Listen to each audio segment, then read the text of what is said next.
Bismillahirrahmanirrahim. Assalamualaikum warahmatullahi wabarakatuh.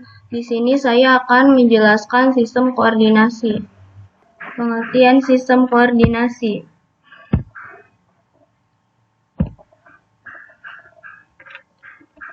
Sistem koordinasi merupakan sistem organ yang berperan mengatur organ-organ tubuh lainnya agar dapat bekerja sebagaimana mestinya dan terintegrasi satu sama lain.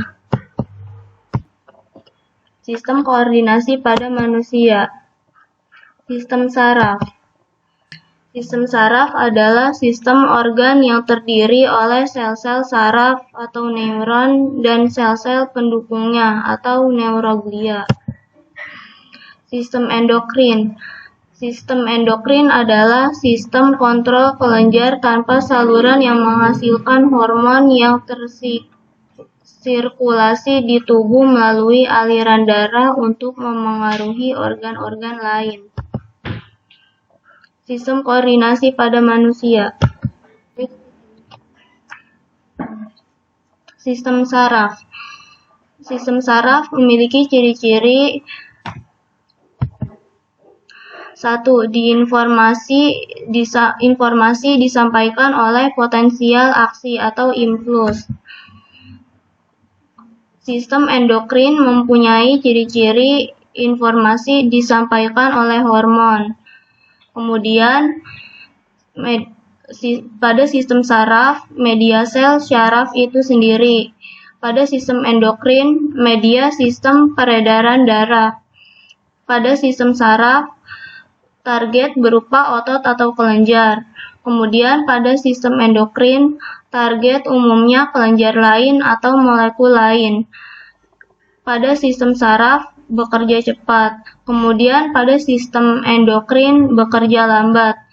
Pada sistem saraf, reseptor hanya pada membran sel. Kemudian pada sistem endokrin, reseptor ada di membran atau di dalam sel. Pembagian sistem saraf pada manusia. 1. Sistem saraf pusat. Sistem saraf pusat meliputi otak dan saraf tulang belakang. Sistem saraf pusat inilah yang menjadi pusat segala koordinasi dan regulasi organ-organ dalam tubuh manusia. Dalam analogi sebelumnya, sistem saraf pusat dapat diandaikan sebagai CPU dan RAM sebuah komputer. Otak manusia memiliki miliaran sel saraf yang mampu melakukan tugas-tugas yang kompleks. Yang kedua adalah sistem saraf tepi. Jika sistem saraf pusat meliputi otak dan saraf tulang belakang yang mengendalikan seluruh organ-organ di tubuh, maka sistem saraf tepi meliputi saraf-saraf kecil yang menghubungkan otak dan tulang belakang dengan organ tersebut. Dalam komputer, analoginya adalah kabel-kabel dan papan PCB yang menghubungkan CPU dengan layar monitor, mouse, keyboard, speaker, dan lain sebagainya. Sistem saraf ini berperan dalam menerima rangsang dari luar tubuh dan menyampaikannya ke otak. Komponen sel saraf. Yang pertama adalah dendrit. Dendrit memiliki fungsi sebagai penerima rangsangan dari luar tubuh. Sel dendrit berwujud seperti tonjolan dari sitoplasma sel saraf. Sel dendrit ini nantinya akan menerima rangsang dan meneruskannya menjadi impuls yang menjalar di aksin. Dan yang kedua adalah akson. Akson merupakan perpanjangan dari badan-badan sel saraf. Sel akson berfungsi dalam meneruskan rangsangan sel saraf lainnya, efektor maupun organ tubuh. Akson berperan seperti kabel dan sirkuit PCB di dalam komputer. Dan yang ketiga adalah sinapsis. Sinapsis bertugas meneruskan rangsangan yang dihantarkan oleh impuls kepada sel saraf lainnya. efektor, maupun organ tubuh. Sinapsis ini berada di ujung sel neuron. Informasi yang dihubungkan antara sinapsis ini diteruskan oleh senyawa kimia yang disebut neurotransmitter. Berikut adalah gambar dari sistem koordinasi pada manusia. Alat indera, 1. Indera penglihatan.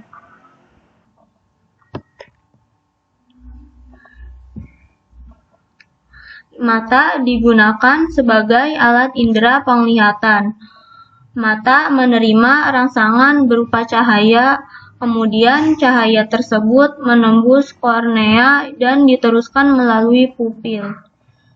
Cahaya yang masuk tersebut diatur oleh lensa mata agar jatuh tepat pada retina. Selanjutnya, akan disampaikan ke otak dan diterjemahkan apa yang dilihat oleh mata.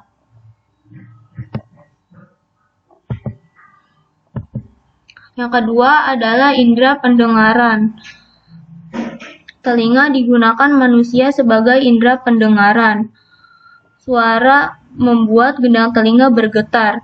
Getaran ini lalu diteruskan menuju bagian rumah siput. Cairan limfa dalam rumah siput yang bergetar akan merangsang sel saraf. Getaran tersebut diubah menjadi impuls dan diteruskan ke otak untuk mengenali suara tersebut.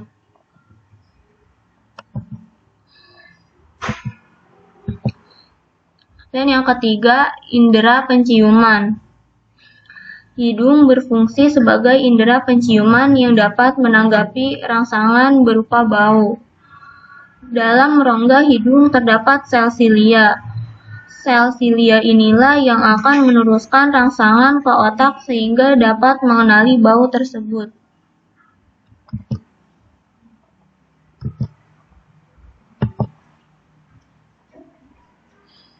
Dan keempat, indera peraba. Indera peraba pada manusia berupa kulit. Pada bagian kulit terdapat sel-sel saraf yang mampu menerima rangsangan berupa sentuhan. Rangsangan tersebut akan diubah menjadi impuls untuk diteruskan ke otak agar kamu dapat mengenali rasa seperti sakit, nyeri, dan lain sebagainya. Dan yang terakhir adalah indera pengecap. Lidah sebagai alat indera pengecap pada manusia. Lidah mempunyai papila yang berbentuk bintik-bintik.